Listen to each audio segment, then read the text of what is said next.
Puisque nous avons découvert qu'il y a tout un ensemble de prophètes qui, dans des générations diverses et variées, à intervalles de siècles, de centaines et même de milliers d'années, ont annoncé bien en amont, bien auparavant, avant qu'il n'advienne, le Messie, son avènement, en décrivant avec une précision chirurgicale la nature, l'identité de ce Messie.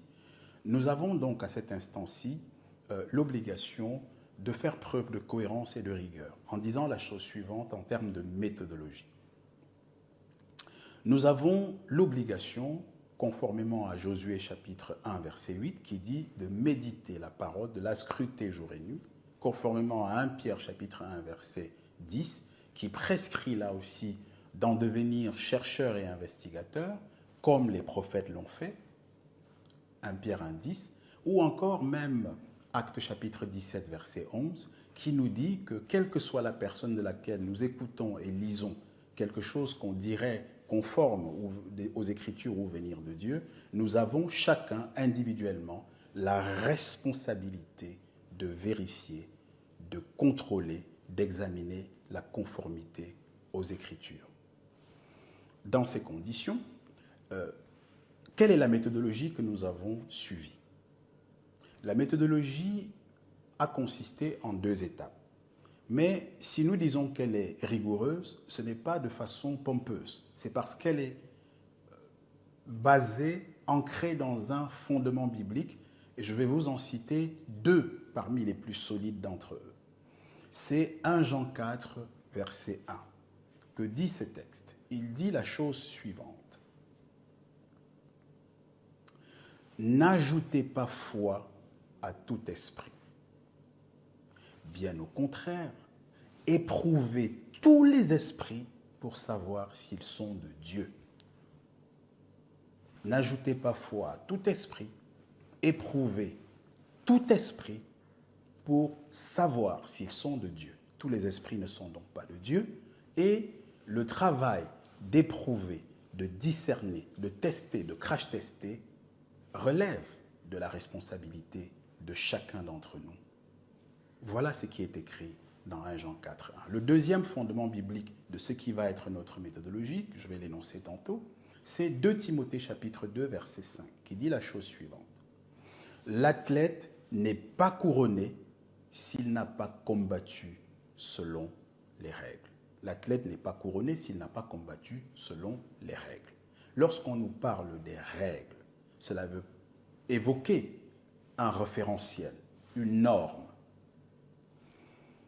Il nous faut donc, d'un point de vue méthodologique, adopter rigoureusement une démarche consistant, dans un premier temps, à dire quels sont les prophètes qui ont parlé du Messie, en faire l'inventaire.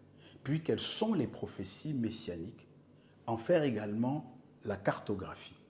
Et parmi ces prophéties, regardez la récurrence, regardez les invariants, regardez les fondamentaux pour pouvoir déceler, identifier un kit de récurrence qui va constituer donc le référentiel, la norme, c'est-à-dire le point de départ par rapport et à partir duquel nous allons procéder à l'examen pour savoir, par exemple, si le Jésus-Christ du christianisme répond bien à ces critères, à ces fondamentaux, à cette norme, s'il les satisfait, s'il a coché les cases, et également vérifier que le Jésus-Christ des apôtres, est-ce qu'il a été conforme à celui qu'ont annoncé les prophètes, en ayant pour grille, en ayant pour norme, pour curseur, les critères que nous aurons retenus dans le cadre du kit des prophéties messianiques pour discerner entre le Jésus-Christ annoncé par les prophètes et celui qui est prêché depuis 19 siècles par le christianisme. Voilà à peu près la méthodologie, et voilà donc, nous en avons donné les fondements bibliques qui se trouvent donc consignés dans 2 Timothée 2,5 d'une part et d'autre part, par exemple, dans 1 Jean 4, verset 1. D'ailleurs, il peut être d'un certain intérêt de souligner que Jean lui-même ne se contente pas de dire d'éprouver les esprits. il nous donne la clé pour les éprouver, pour savoir comment on sépare, comment on identifie infailliblement ceux qui sont de Dieu et ceux qui ne sont pas de Dieu.